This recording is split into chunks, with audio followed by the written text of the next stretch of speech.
Hey everyone, welcome back to the channel. 2025 Top Series 2 is about to release. Today we're going to deep dive into the set. We're going to talk about what cards you can expect. We're going to look at the checklist and the rookies. We're going to deep dive into the odds analysis, and we're going to recommend which boxes to buy depending on your budget. And finally, we're going to look at the distribution by team of the autographs and relics. Real quick, before we jump into our analysis today, I just want to do a quick shout out to Slap Squash Sports Cars on X. He does an excellent job prepping analysis and also does print runs. I'm going to throw just his link in the description below, so go check him out. Also, if this content is helpful, please consider giving us a like and subscribe. And one last favor, hopefully by the time I publish this video, the value sheet, interactable value sheet, will be on waxcomp.com. But check it out. Let us know what you think, if there's any features you're looking for.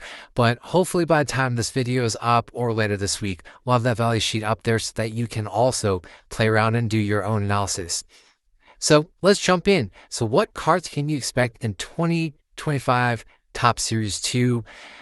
It's going to look very similar to Series 1. And there's going to be different parallels, new types of parallels. So right here, what we're showing is the Big Apple parallel. It looks really cool. It's going to be a Fanatics Fest exclusive, though, so I think it's going to be hard to get. But something that you can expect here, there's going to be some of your normal inserts that we've seen in the past, as well as some new ones like Summertime Superstars, a little bit sort of like the Summer in the Park, and then OPS Leaders. I feel like it's a little bit like Significant Stats, but they got their own twist to it. They look pretty cool. Next up, we got some pretty cool inserts that I haven't seen before. So previously we've seen the All Aces. I really like that insert. I've been trying to complete some sets on those from previous years. Now they're bringing in this All Kings. So Aces was pitchers. Now we're talking hitters. I think this is going to be really cool depending on how it looks, but I think it's going to be a fun insert to collect, especially if you've also done the All Aces. I think you could do some pretty cool displays with both of those inserts. So something to look forward to in the set.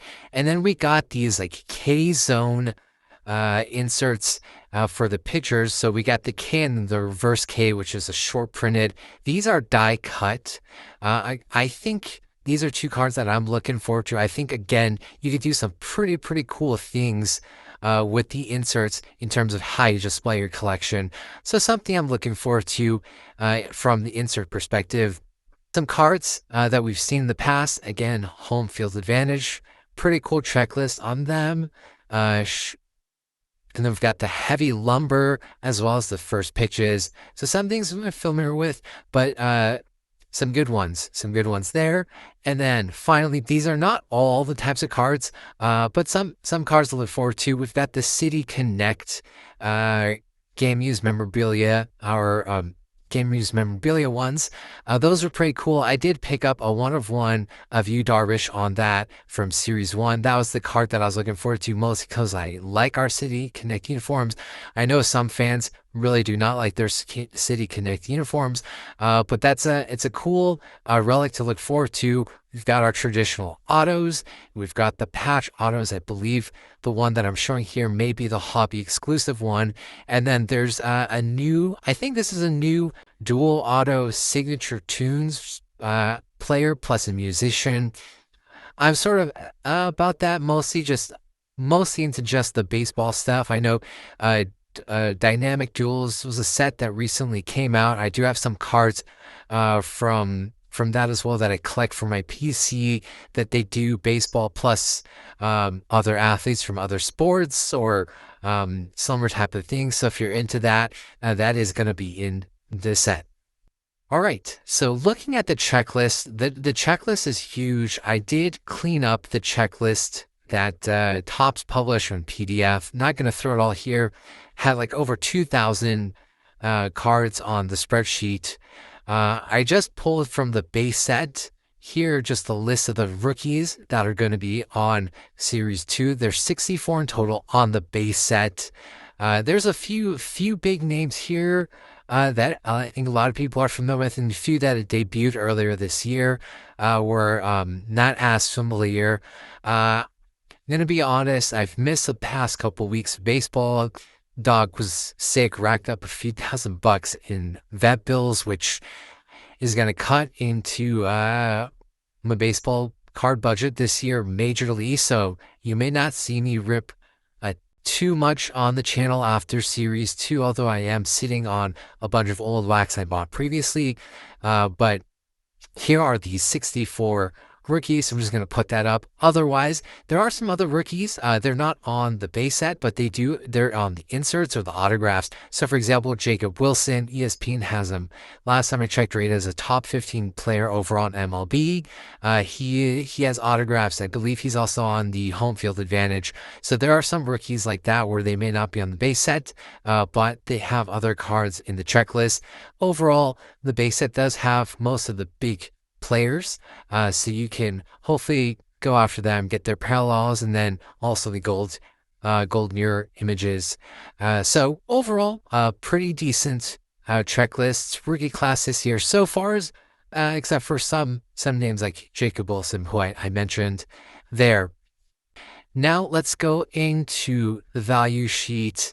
If this starts to see, feel free to zoom in if that's possible, or pause, take screenshots. Again, hopefully should have something like this up where you can change the prices on waxcomp.com /compare. That's where I'm throwing up. My friend and I, fellow collector, are throwing up some of these value sheets that we do. So hopefully that you can find a value if you see different prices from what I'm seeing here. Otherwise, we've got most of the formats here. There's a few formats that I believe are Mayors, if I'm saying that right, Midwest, like the blister packs. TOPPS has listed it as something else, so I just didn't know the pricing or how they ship the boxes, so they didn't throw them on here. But I'm not going to go into a ton of detail. You're going to see the color, and then at the end, I'm going to give my recommendations. But one thing I just want to start to highlight as I go through these is on the far right are the fat packs, and you're going to see a lot of green, especially as we're looking at the non-autos and relics. And I think that's the big, perhaps the big takeaway from Series 2 is fat packs have very good odds compared to the other retail.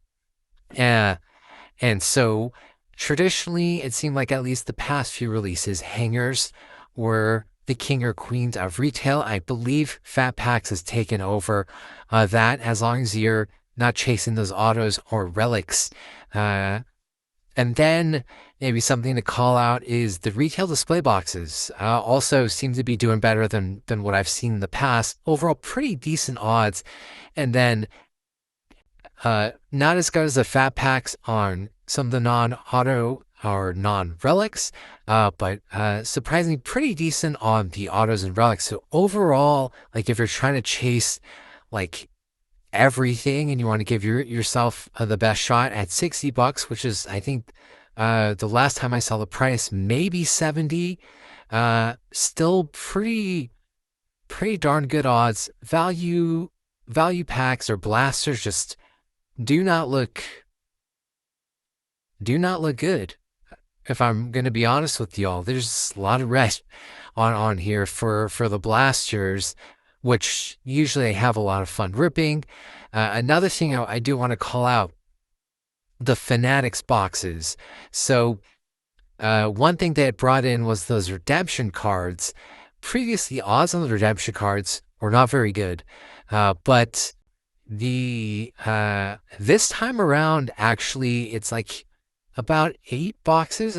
If you spend on average of $250, so that's like 8 or 9 boxes, you should hit a redemption card. Again, this is averages, and with the way that TOPPS Fanatics packages them, you can't buy like one, wait a couple weeks and buy another, wait a week and buy another until like Fanatics sells out on their site. Like you have to buy them all together and hope that they grab a together from like their shipping line.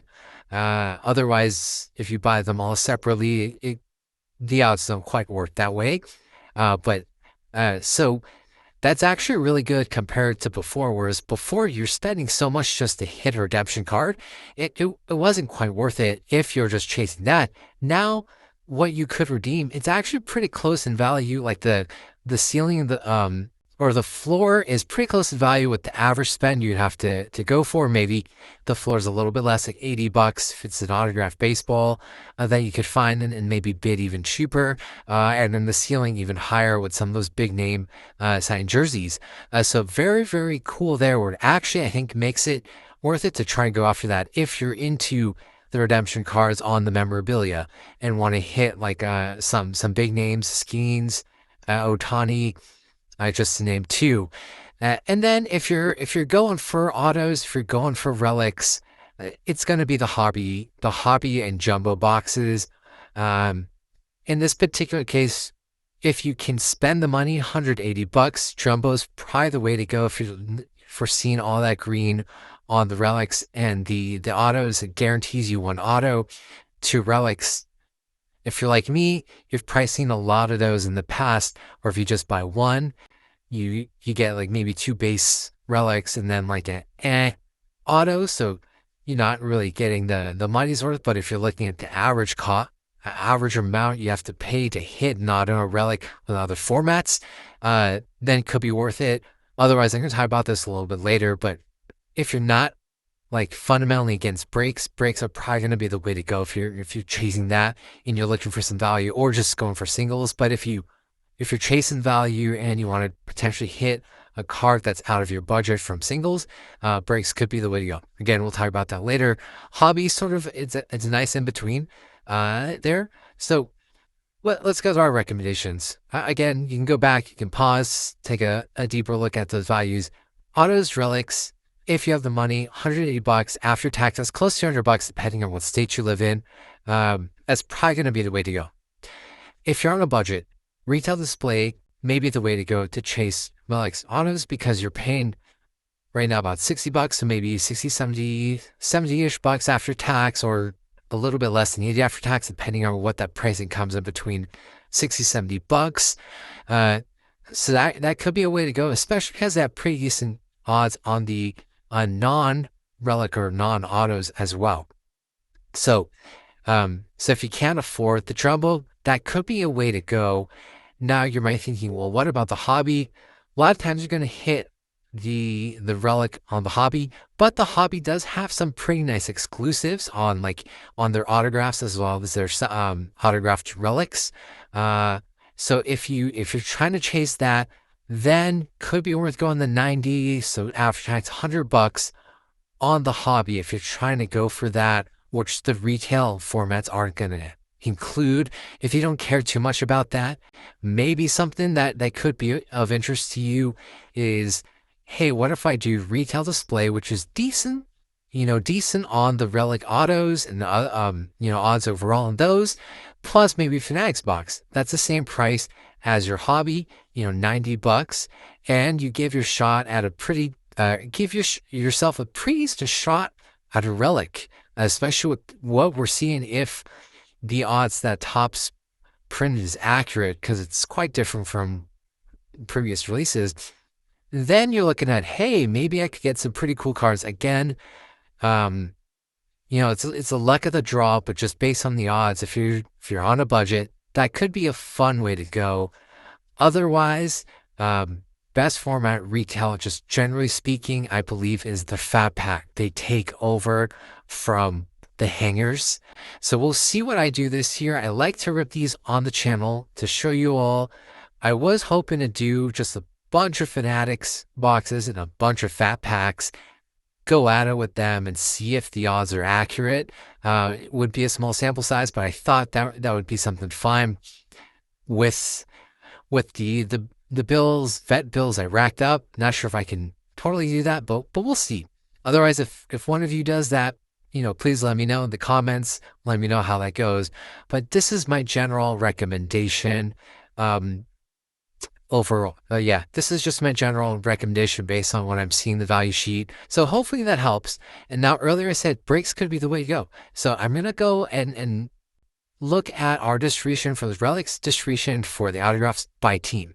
So why breaks? Well, if you buy a full case break of jumbos or jumbo plus hobby, which I did both in Series 1, I just wanted to experiment. So I did not buy a jumbo box because I usually don't budget. I usually budget a couple hundred on a flagship release, maybe a little more if I like the set, the checklist, the odds look good. I didn't want to just throw it all on jumbo.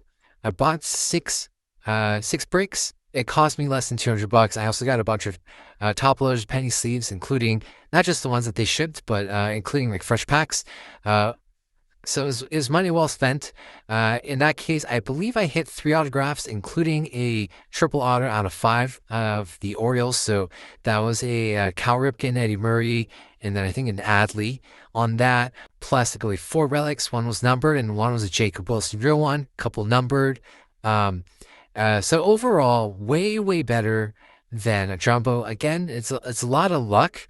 But I do believe if you combine the value sheet odds, plus like a distribution, you do give yourself a very good shot if you're strict with your budget on getting better hits and getting yourself a shot at cards that are maybe outside of your single budget.